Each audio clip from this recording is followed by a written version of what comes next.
Shoot, I was just talking the whole time and I didn't unmute myself. I thought I did. Whatever. Anyway, I said a bunch of stuff. Now I'm going to get into the news. Key areas for today, as well as overnight moves in the futures. What I was saying earlier, well, it doesn't matter. You'll hear it every day from me. Nobody's listening anyway. I swear I hit that button. Maybe I was unmuted the whole time. And then I muted myself.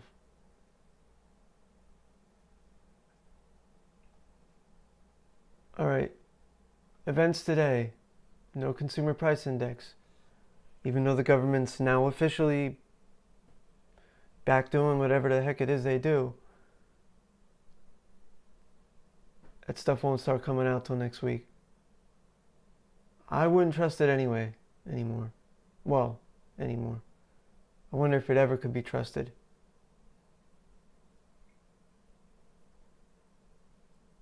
Statistics are very easily manipulated. And even if it's not on purpose, they're skewed.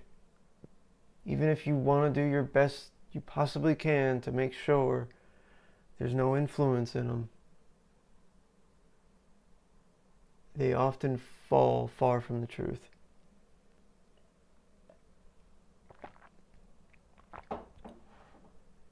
Whatever the case, consumer prices are up. Everyone can see that. They're not going down, despite them showing lower inflation earlier this year. Not lower inflation, slowing inflation. Yeah, if you take a certain specific group of things, you can manipulate that. But if you live in America, you know prices are up. And they keep going up and up and up and up.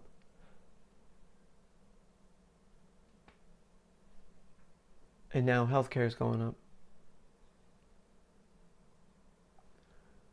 All right, let's take a look at the headlines. Other news today is some Fed speeches, which at this moment I'm not really paying a whole lot of attention to them because there's too many of them. There's like 4 or 5 of them a day. It's quite ridiculous. How much can people say? Our forefathers would be rolling in their graves right now if they knew how much the government does today.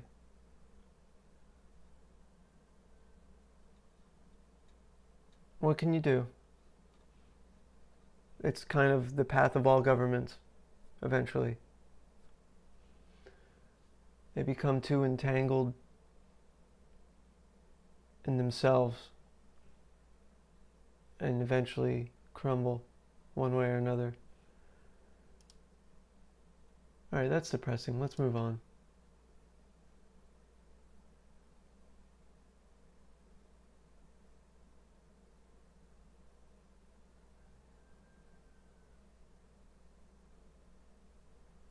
Okay, Yahoo Finance is having some event about AI. Who cares?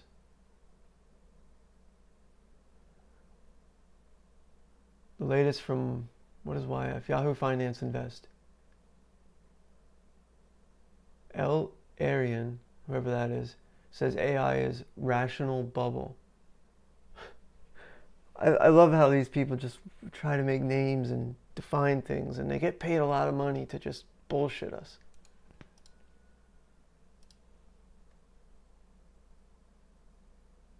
No wonder they're fearful of losing their jobs to AI. I bet a lot of electricians and carpenters and plumbers, I don't think they're worried about losing their jobs because they're real.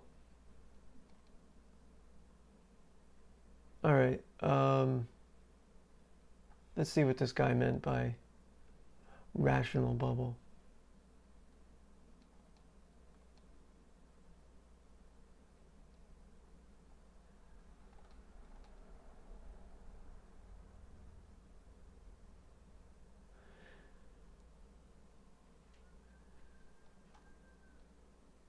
again, they don't.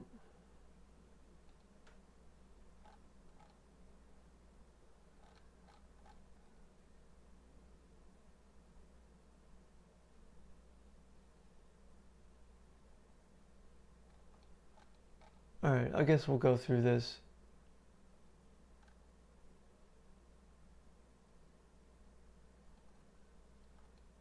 Anytime I see an economist speaking, I just want to vomit in my mouth. What did we have yesterday? We had economists saying, well, quite a few different things yesterday from economists. But one group are saying the S&P is going to underperform the rest of the emerging markets in the world. And he said, you better move your money overseas. You better move your money overseas. The comment on that article it was shorter, but it had more knowledge in that comment than the entire article, than 10 articles from Yahoo. Basically, the counterpoint in the comment was, we've been hearing the S&P is going to fail, the S&P is going to, for years and years and years. You know, invest in emerging markets, invest in emerging markets. So the comment was basically like, yeah, you've been telling us for years, and it doesn't happen. Or if it does happen, it only happens in certain specific markets. But I almost guarantee you the economist, and I'm doing air quotes right now, the economist that said invest in emerging markets makes money off of people investing in emerging markets. And the other great economist thing yesterday was a very specific topic that I like to catch up on every now and again, and it's shipping. And this guy on YouTube that I watch, he's man, I forget his channel name,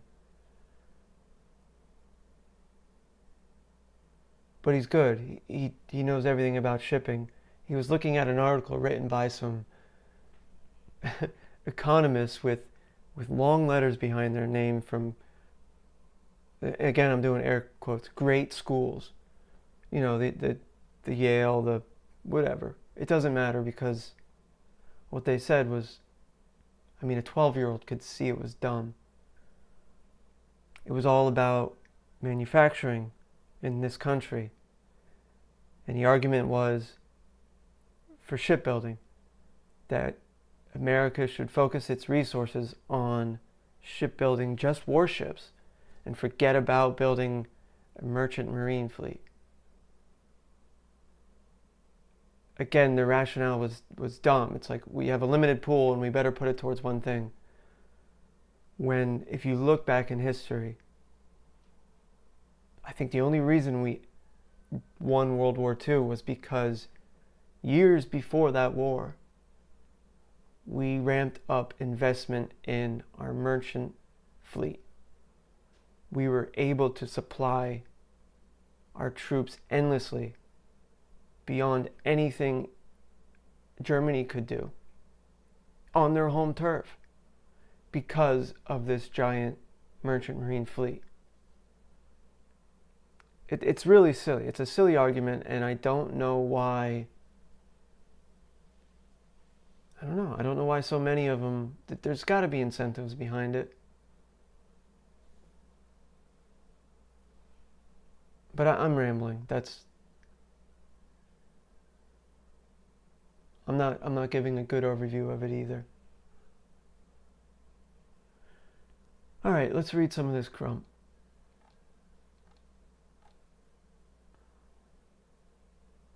Strategy CEO Michael Saylor says nothing great has ever been created by a short seller.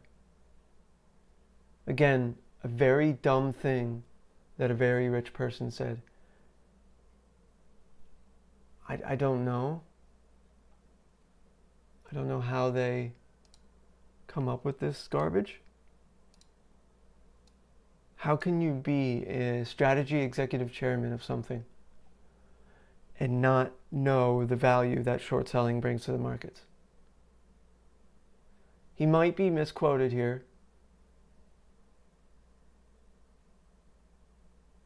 No, I mean, maybe he's misquoted, but man, you got to be really stupid to say that.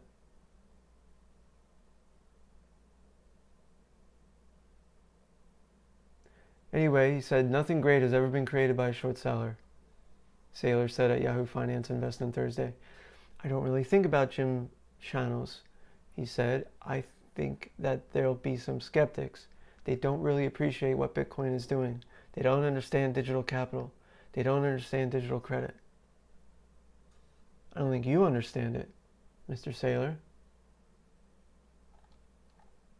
Since May, veteran short seller Jim Chanos has been placing bets against shares of Strategy. Oh. Of course he's mad. The guy's shorting his crap company.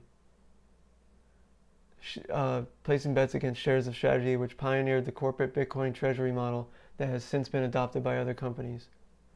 Corporate Bitcoin treasury model. I have no idea what that is. Last week, however, Chanos said on X that he unwound his position on Strategy. Strategy stock is down 22% year to date, with most of that drawdown occurring in the past 6 months, while Bitcoin is up 10% during that time. Short interest in Strategy currently hovers around 8.8% according. Still, Saylor remains bullish on the outlook for the digital economy. I don't know. It's like a bullshit artist who's, and someone else is telling the truth about his bullshit. Wow. Economist Mohammed L. Aaron says low-income Americans are near recession. Mohammed, chief economic advisor at he's at Allianz. Well, that just tells you everything. Is warning that lower-income Americans are under significant pressure and that a halt to their spending would weigh on the economy as a whole. This is not an isolated concern if the lower household income stops spending. Not because they don't want to spend, but because they're not able to spend. That will contaminate upwards for an economy as a whole.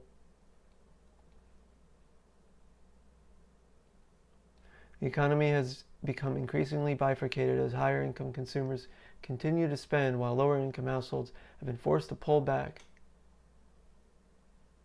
Al Aaron said that lower income consumers are near recession at a time when inflation is stuck at 3%, layoffs are surging. AI is changing the workforce and debt levels are high as credit cards have been maxed out. Not mine.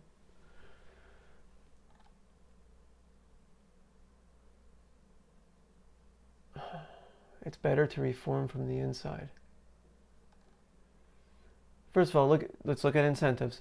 What would Allianz get from making this claim? I would never suspect them of pushing people towards their terrible annuities.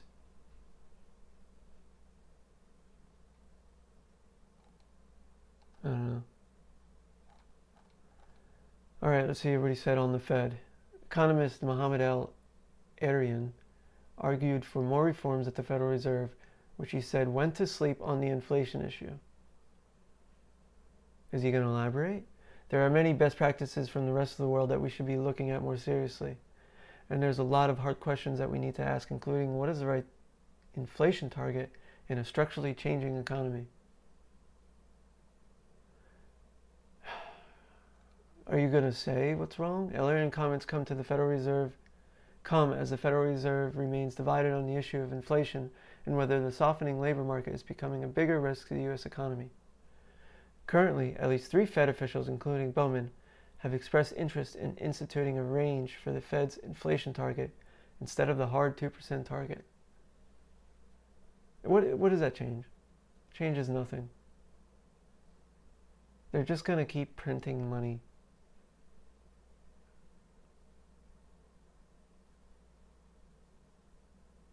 It's like stray cats fighting over scraps.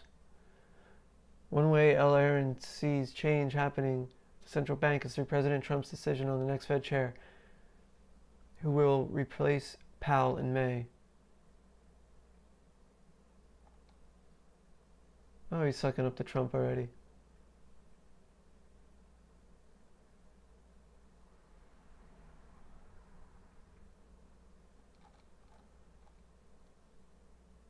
All right, now let's get to what he said about a rational bubble. According to economist and former PIMCO CEO Mohamed El-Erian, I don't know, we could just call him Mohamed, we are in a rational bubble that could end painfully for some investors. So yes, there are elements of a bubble. And there are three elements in particular to this bubble. First, the frontier, those working on foundational models. Not all of them are going to succeed, and yet all of them are attracting significant investment. Second, diffusion isn't being talked about enough. Diffusion means getting AI into the workplace in an orderly fashion, in a comprehensive fashion. That means firing people. Without causing too many changes, I guess. These are some actual interesting things to say.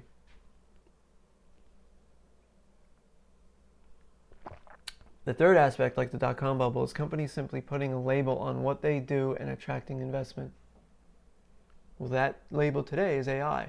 So there are elements of a bubble, which means that people will end up with losses, but the aggregate value of what's being created is significant, and therefore the rationality part comes in. Right, they've been setting us up for this bubble for like 2 weeks now. Maybe even longer than that. I forget when Sam Altman said some things about the bubble and that we're in a bubble. That was probably a month ago. He might have said some things longer than that. But that reminds me, I do want to check real quick Google Trends.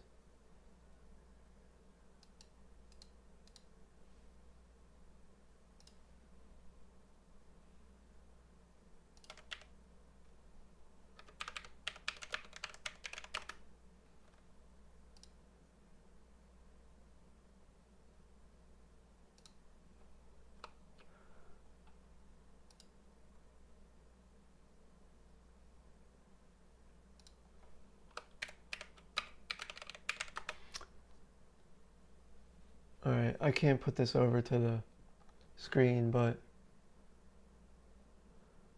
so actually the amount of people searching the AI bubble, it's plateauing. But it maxed out in October, early October. And it's been kind of plateauing ever since.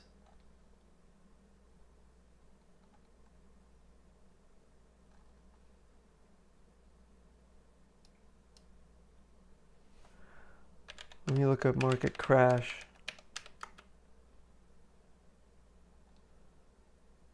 Market crash is down. Yeah, I don't know. Maybe I'm not saying it right. Let me look up bubble. That doesn't really matter. Alright, nothing much here.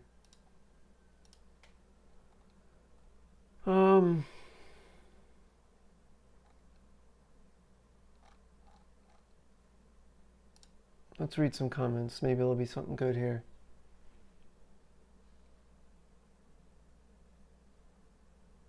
I don't remember reading anything about rare earths.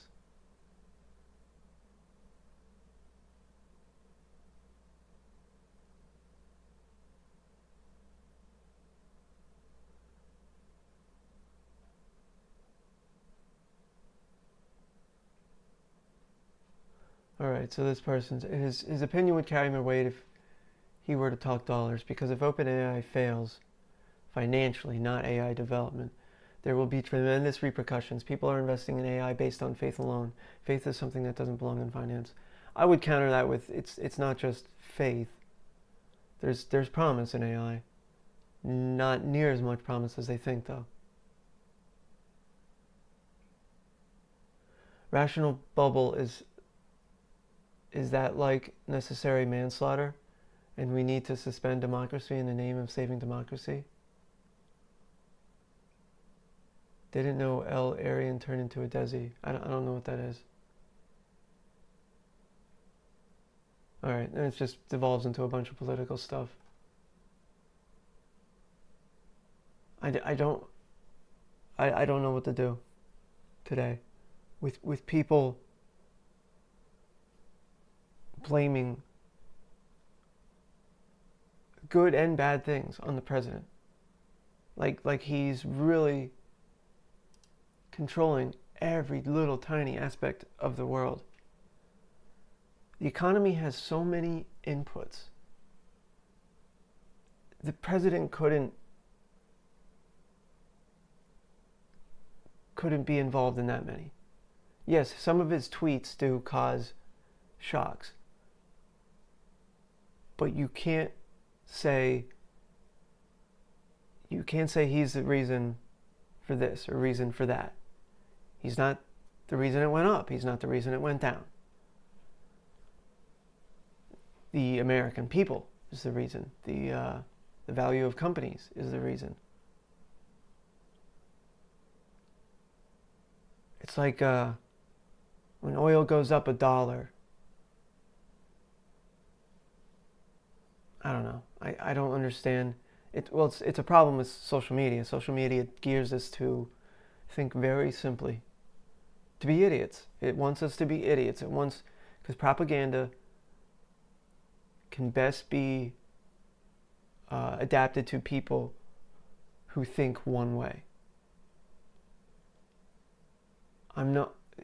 Everyone around me is like that. I have not met a rationally thinking person in a very long time. It's part of the reason why I want to start this community. I want to talk to rational people.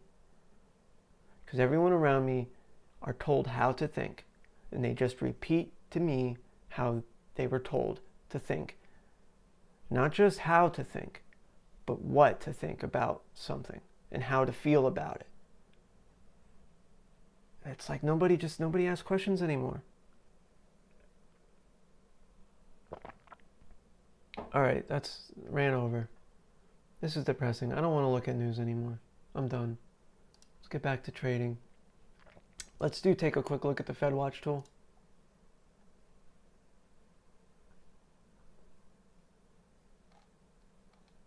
Okay, we're way down from yesterday. So I'm guessing the Fed speeches yesterday were bad. If you remember yesterday, the narrative was the market was doing better because the government's coming back. I expressed doubt about that, and I think it was true. I don't think the markets really cared one way or the other. They will care when the news starts coming out, when the data starts coming out again. But they didn't really care about the fact that the government was coming back. I could still be wrong. You might see, the moment it comes back, you could see a quick uptick or downtick, whatever. But I think the narrative yesterday that's starting to unfold here is Yahoo actually said it. They say a lot of things every day. At least one of them can be right.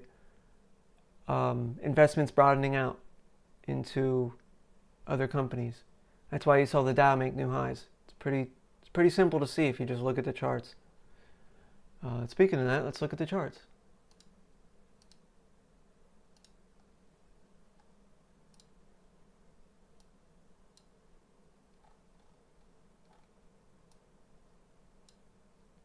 ES, but right back where it started in the overnight. This is a 5-minute chart. Initially breaking above. Was that last month's close? I didn't know we was that close. I guess I wasn't paying attention yesterday. And then right around 4 a.m., we broke back down. That happens to be, I forget what markets close around then. Since then, we've been trending down. Although we're getting bull signals from RSI. At least we were.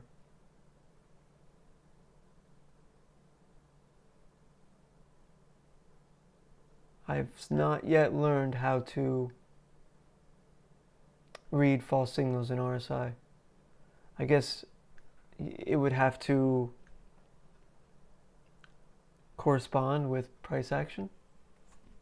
I don't know. I use price action a lot more to tell me what's going on, just simply how the candles are moving. Going into today, definitely look out for this level, last month's close, as well as the overnight high. No, I'm going to say yesterday's high.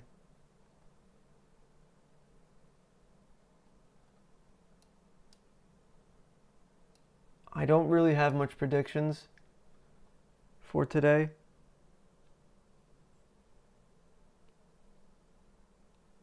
The doubt over AI could spread pretty quickly. But again, I don't know. I did not expect the recovery we've had since last Friday. Although it was not as significant as recoveries in the past. I think if you look at the daily, are we getting a sort of head and shoulders?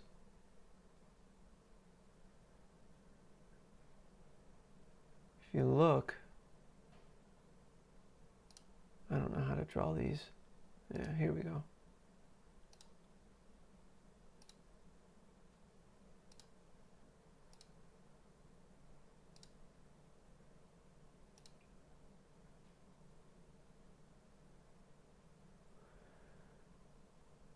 So the neckline, okay, the neckline would be right around there. I don't often see head and shoulders patterns in futures.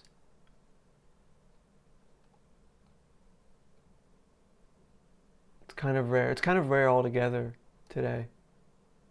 You more so see trend lines and just liquidity areas, which is another name for support and resistance areas. But that could definitely be construed as a head and shoulders. Now it's a rising head and shoulders. I don't know how significant that is. I don't remember.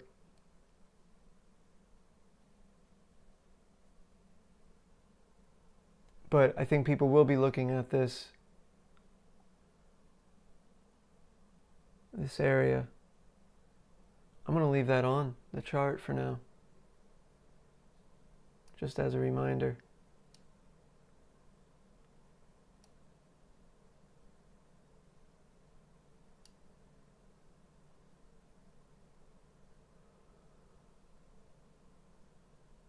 And what's the difference between...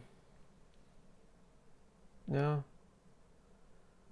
that could definitely be a head and shoulders. And it tracks with what a head and shoulders represents, which is the end of a bull run. Think of like a car sputtering out. The momentum continues. It actually keeps continuing higher. But you get, that's how the formation forms when it head and shoulders. Your last bits of fuel propping you up, putting you a little bit further till you run out of fuel. Run out of volume, run out of buyers. If the big players are hesitant to invest further in AI,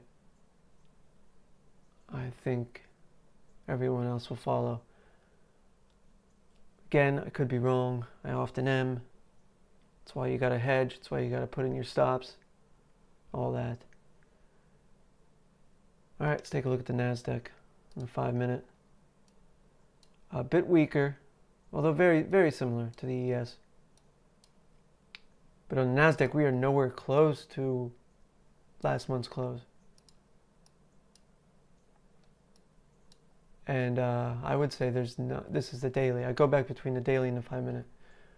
I would say this is not as much as a head and shoulders. It's actually flattening out a bit more.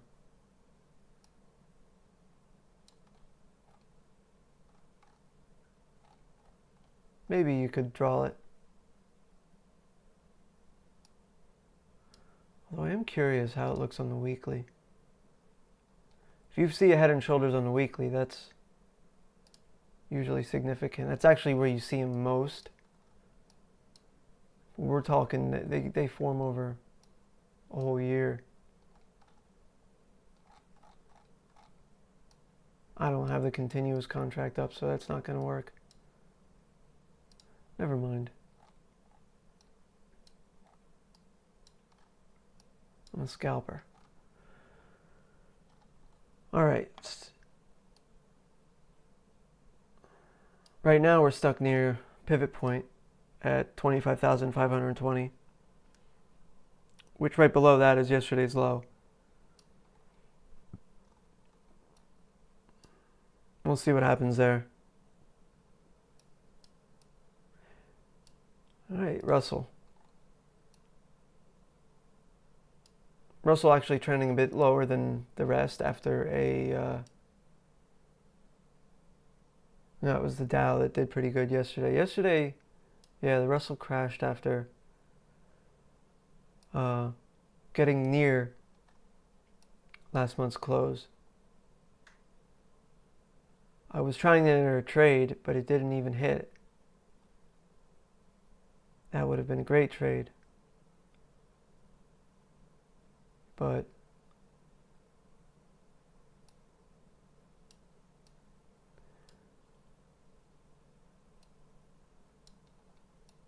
going into today, what areas do we have to look at? We're stuck in this resistance area right now, or support. I think if we get out of there, as you can see on the daily, we can fall pretty fast to Friday's lows, or at least the S1 pivot point.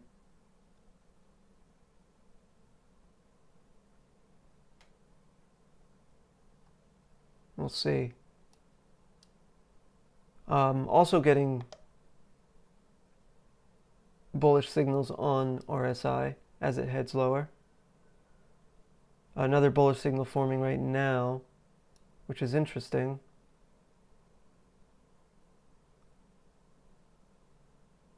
We'll see what happens there. Sometimes all that can mean is the decline's just going to slow down. Obviously, RSI doesn't always mean a reversal.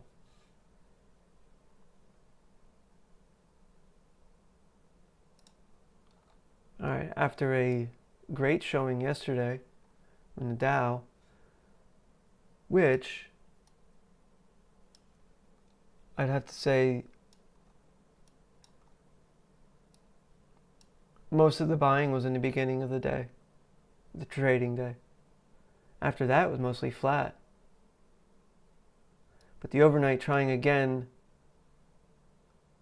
for yesterday's high, not even hitting it before rejecting it, but also looking very similar to Russell right now, and stuck on, this would be last month's high.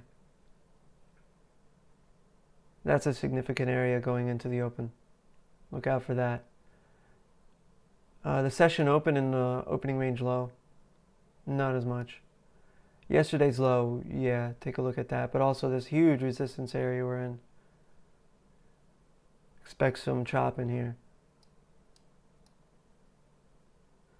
If we end up heading higher, well, first we're going to have to get through yesterday's high. And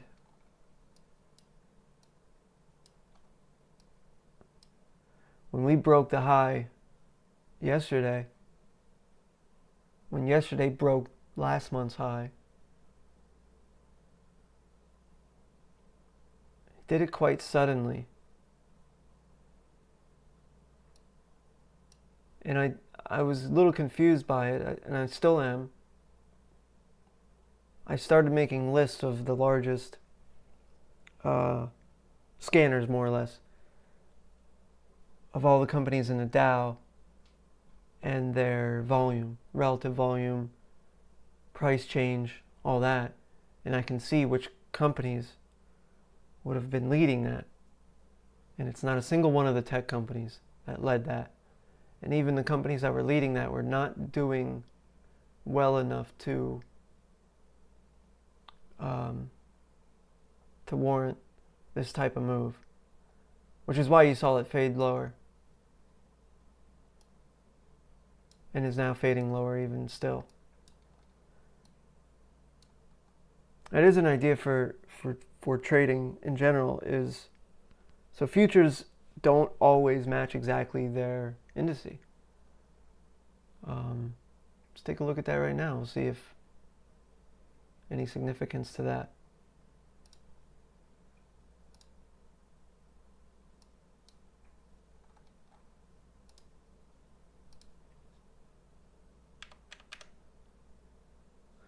Should we do the index or the ETF?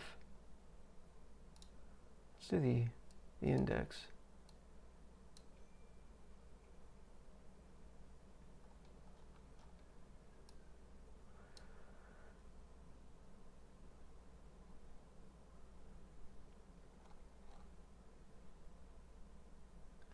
So let's measure this.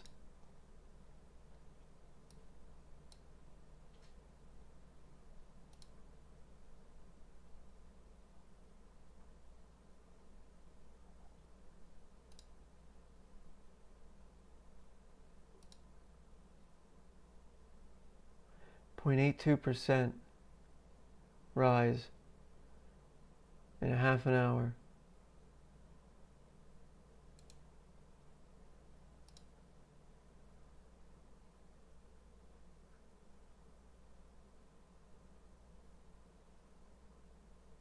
I don't know if you can count. Let's be generous. Okay, so it's actually higher percentage gain in the actual Dow.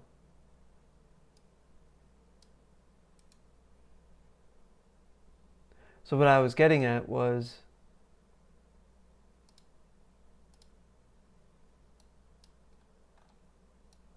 if you see large quick movements like this, but there's no follow through in the companies that lead the index,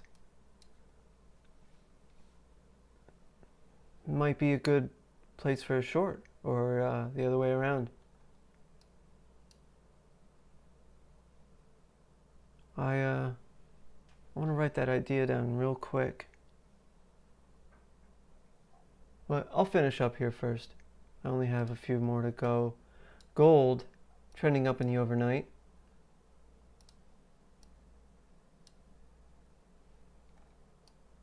Did quite well yesterday.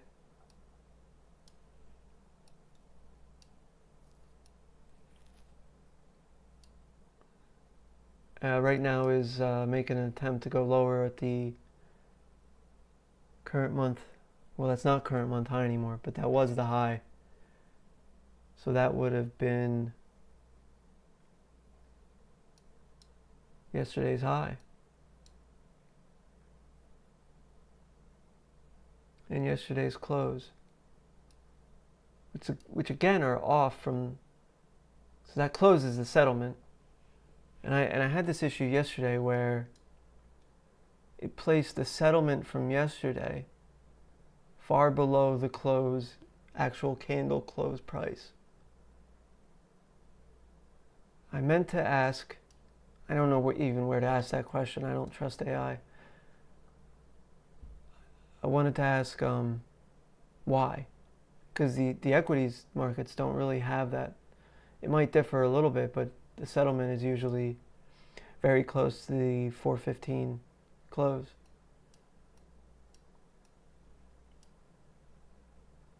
But I don't know. That would have been a good trade, but I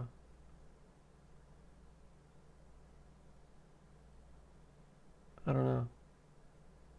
Signals aren't really there. So you have this bull signal in the RSI, but now it's lower. And you have this support area right here.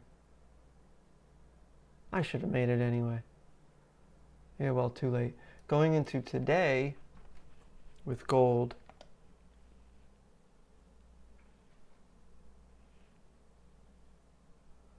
not much above us except for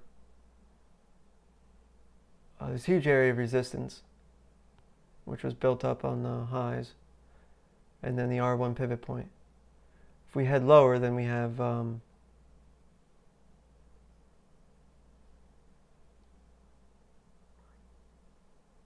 just yesterday's 2 days ago high, maybe? Yeah, not much. All right, let's take a look at oil. Oil fell yesterday. That must have been Trump, huh? Yep, all by himself. He pulled the lever and caused oil to go lower.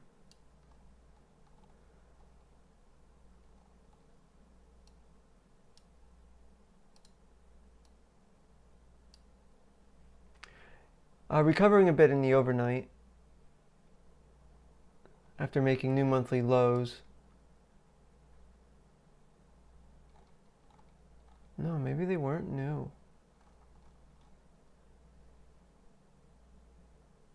Yeah. Yeah, new monthly low.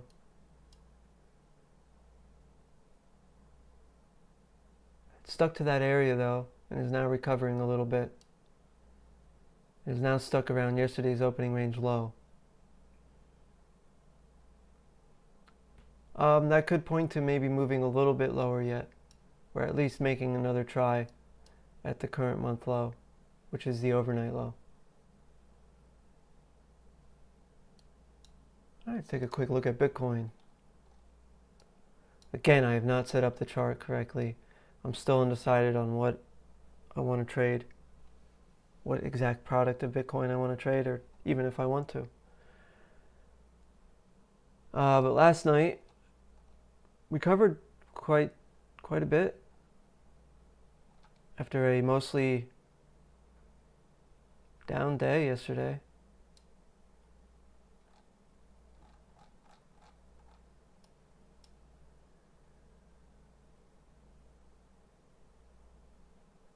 But didn't really get anywhere.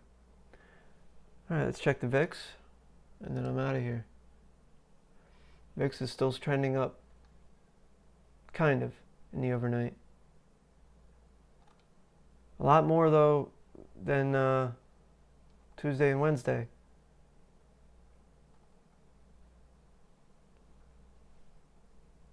It does seem that we are very slowly heading towards backwardation.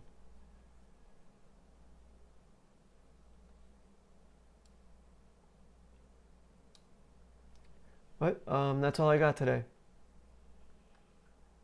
I know I already said I wouldn't be here today. Plans changed. Now, I won't be here tomorrow. I know, all 0 of you are very upset.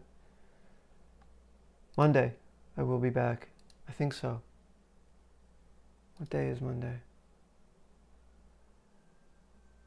No, I won't be. Monday and Tuesday, I don't think I will be here. We'll see. That's all I got. Goodbye. Good luck.